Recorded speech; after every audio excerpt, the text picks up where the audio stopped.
Hello, welcome to this week's video. Last week I did a video about my copyright strikes and I did a song at the beginning and I played this guitar, and one of the comments I got from one of my viewers, Chicken Licking, clean your fretboard buddy. And at first I thought, well, that's a bit rude. Then I looked at the video and I thought, actually you're right, that's disgusting. It's on this guitar. The problem is I can't see, or I don't really notice the muck on this fretboard until it gets under these lights that I'm using to film this, and it wasn't actually, I didn't even see it while I was playing, because the guitar's like that and I'm not looking face on the fretboard, and I never look at my guitars and polish them, I just play them. And so I hadn't noticed, because I didn't think I'd had this guitar that long, or long enough to build up this kind of build-up of gunk on the fretboard. And when I looked at it, I thought, yes, you're absolutely right, that's disgusting. And I've looked at some of my other guitars and they're even more disgusting, which is bizarre because I'm obsessed with keeping the strings clean on my guitar. I have cloths lying around everywhere that I wipe the strings with every time I put the guitar down. And in fact, I've ruined shirts in the past when I haven't been able to find a cloth. I've been on a gig, I've got the cuff of my shirt or the tail of it, and I've wiped my strings without leaving a big black mark along the shirt. So it's not like I don't keep the guitar clean generally. So I was a bit shocked to see this, because I do look after my gear, but I think this is just a blind spot. There's probably some sort of name for this condition of missing something blatantly obvious. I mean, and I'm looking at it now thinking that is absolutely disgusting. So I looked up about this, about the best way to clean your fretboard.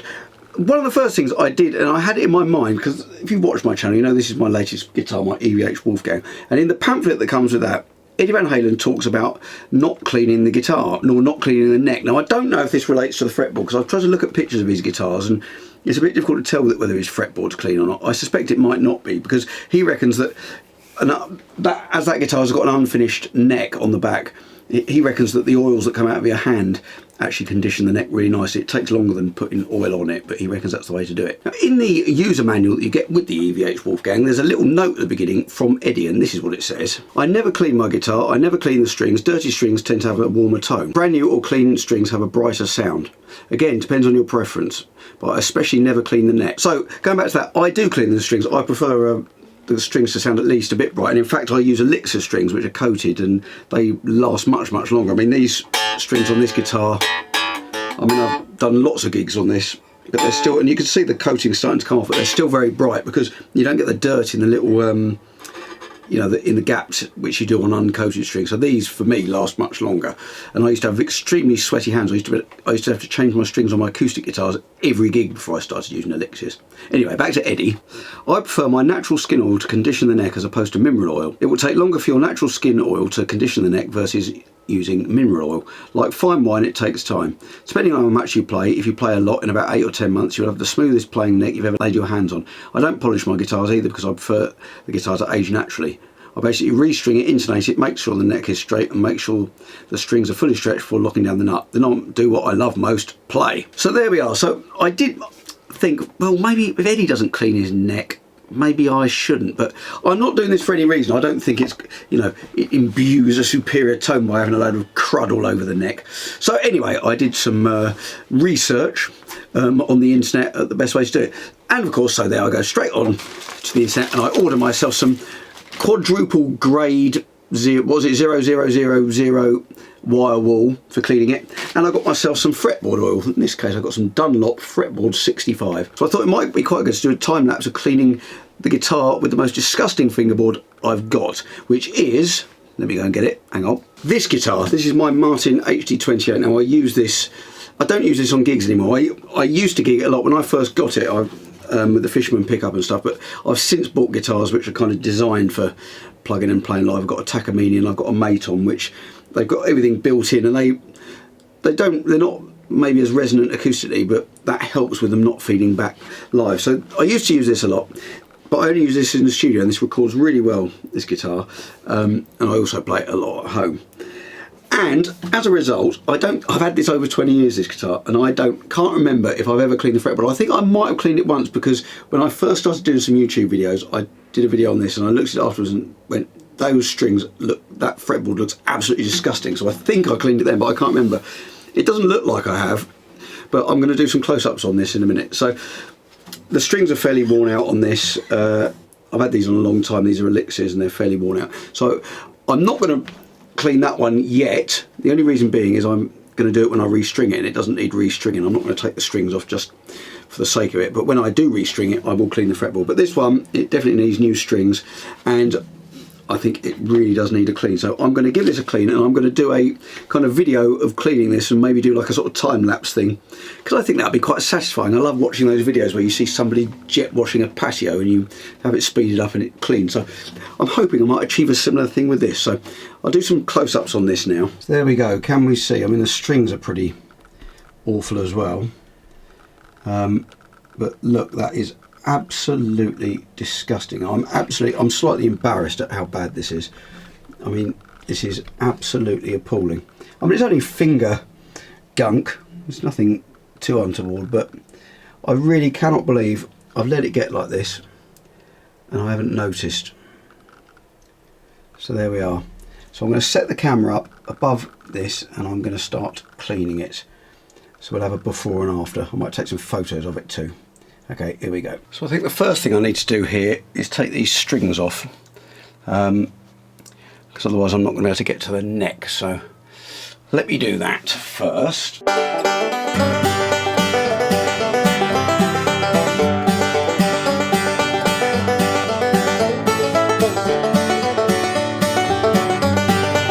Right, so I think now we can appreciate the full extent of the unpleasantness on this guitar neck. In fact, I think I might have to take some more, just removing the strings from the bridge, I might have to take some more photographs before I go any further, because this is surprisingly disgusting. I'll take them with my phone, I think, so I don't have to dismantle the camera from its sitting position. It is absolutely coated. Gross. Right, now I'm going to use this 0000 grade wire wool. Now, I don't know if you have to do this, but I've found a glove because I'm just a bit worried about getting little fibres stuck in my fingers if I don't. So I'm going to clean it like this.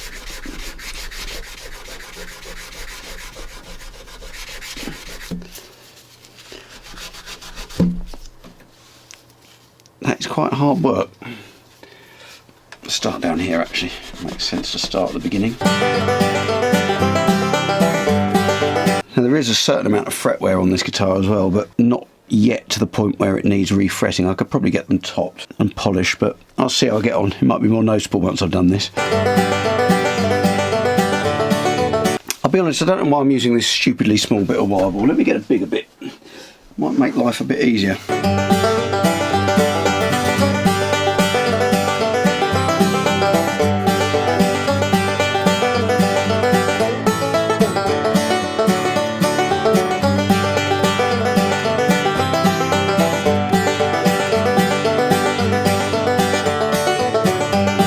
Now I can't seem to get the stuff that's right up against the fretboard, so I'm going to go and get like a little kitchen silicone scraper thing I've got and just gently scrape that. It shouldn't scratch the wood, hopefully, so back in a second. Now this says it doesn't scratch any surface, but I'm going to be gentle with it. But I can't quite seem to get into that groove down by the fret. So in all my reading about this, lots of things say that if you don't keep your fretboard clean, it does damage to the guitar, which, well, as you can see, I've never cleaned this fretboard. I never have on any of my guitars. I've had this 20 years and I can't see any damage or any frets lifting as it suggests. But quite often with these sort of advice, you know, about keeping guitars in the case and things like that, I think it often refers to, because they're American instructions, most of them, to maybe parts of, you know, living in parts of America where they have much more extreme weather, you know, more extreme temperatures and humidity than you get where I live on the south coast of England, where it remains largely temperate and not very humid.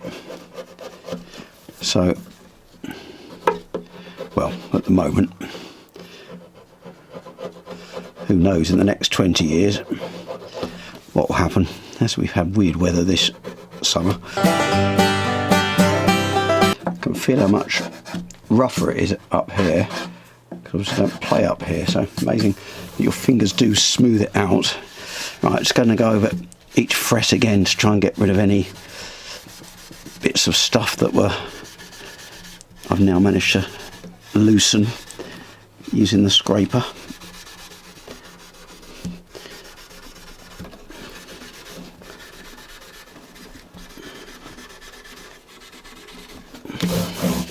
Right, that looks alright. So I think I probably need to just wipe that over with a damp cloth to get anything off, so I'm going to go and get one. I'm back, just got some damp kitchen roll, which will hopefully just remove any, maybe a bit damper than I intended, but you can see it's taking quite a lot of gunk off it.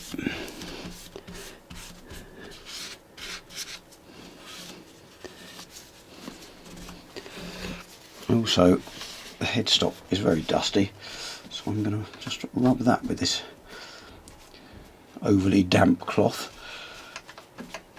And then use my trusty string cleaning cloth, which I was showing off a minute ago, just to dry it off, I guess. I hope nobody's watching this thinking I'm a guitar cleaning expert. It's probably become fairly obvious that I'm not at this point, and I'm expecting many comments telling me where I've gone completely and utterly wrong. But at least I'm trying. Now I think that is looking certainly a lot cleaner, so I'm going to take some pictures of that with my phone. I need to clear up this bench underneath as well, but let me take some pictures of it first in its newly cleaned state before I apply the polish.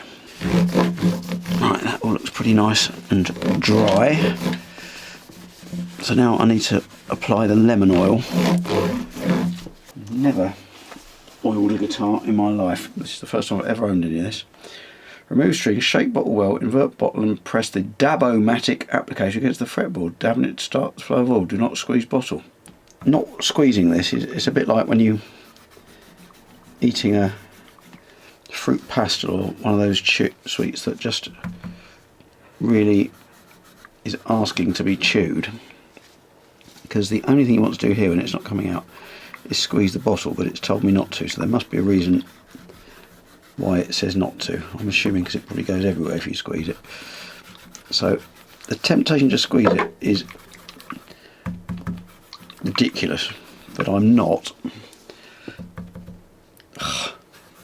Please, I need to squeeze. Or maybe I can press it a little bit more, perhaps because there's something in there. Maybe I'm just not pressing enough. Must be something, a mechanism in there that releases a little bit more of the oil, maybe. Does it smell nice? Oh, it smells lemony, that's a surprise, as it's lemon oil. There we are. Lemon oil Dab-O-Matically applied. What do I do now? I've forgotten what it said. Once it's been to use a clean cloth to work it in. Oh, that looks nice. I think this is ebony, this fingerboard, I can't remember. Looks like it. It looks too dark and fine grained to be rosewood. I should know, shouldn't I? Lose more guitar nerd points for not knowing what wood my guitar's made out of. Let myself down again.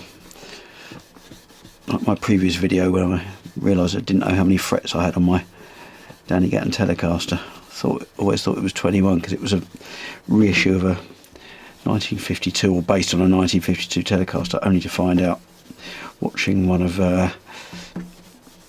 what's his name, Greg Koch, watching one of his videos playing a Danny Gatton Telecaster. He pointed out one of its features was the 22nd fret, which I haven't even had the guitar for nearly 20 years. I hadn't noticed, which upset myself at my lack of nerdiness.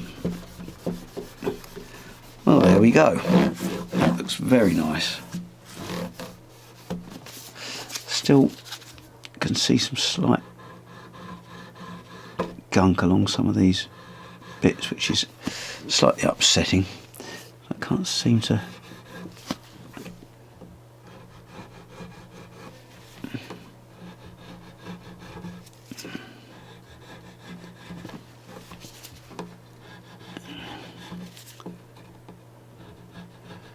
It seems to be coming off better now. Maybe the oil has loosened it.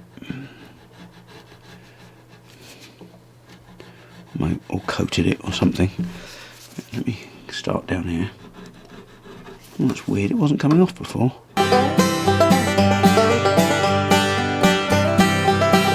Right, let me take some pictures. Take some pictures of the newly polished fretboard. Actually, the back of the neck could probably do with some cleaning as well, but I'm going to look at that once I've got the strings on. Well, here we are, I've finished. Now, can we see in this light how beautifully clean the fretboard is? And I actually, when I felt how nice and smooth the fretboard was, I realised how gunky and horrible the back of the neck was as well. So I've used the wire wool on that, and I've restrung it. Now, I don't normally use these, I always use elixirs normally, but my wife bought these for me for our wedding anniversary. I believe it was our silk wedding anniversary. Now, I can't remember what number that is, but I've had these a little while. And different sort of strings, and they're meant to be a lighter feeling, warmer tone. Well, I hope you enjoyed the video. Hope that was interesting to see the before and after of my rather manky guitar. Embarrassing, I know. I'm doing new videos every week. I upload them at 7 PM UK time every Friday, and I think I'll leave you with a bit of music on this guitar so you can hear what it sounds like. I should have done a before and after, shouldn't I? How it sounded with the worn out elixir strings on the dirty fretboard, but now with the spotlessly clean fretboard and these new silken bronze strings, I should play a little tune to leave you. So thank you very much, thanks for watching, and hope to see you next week.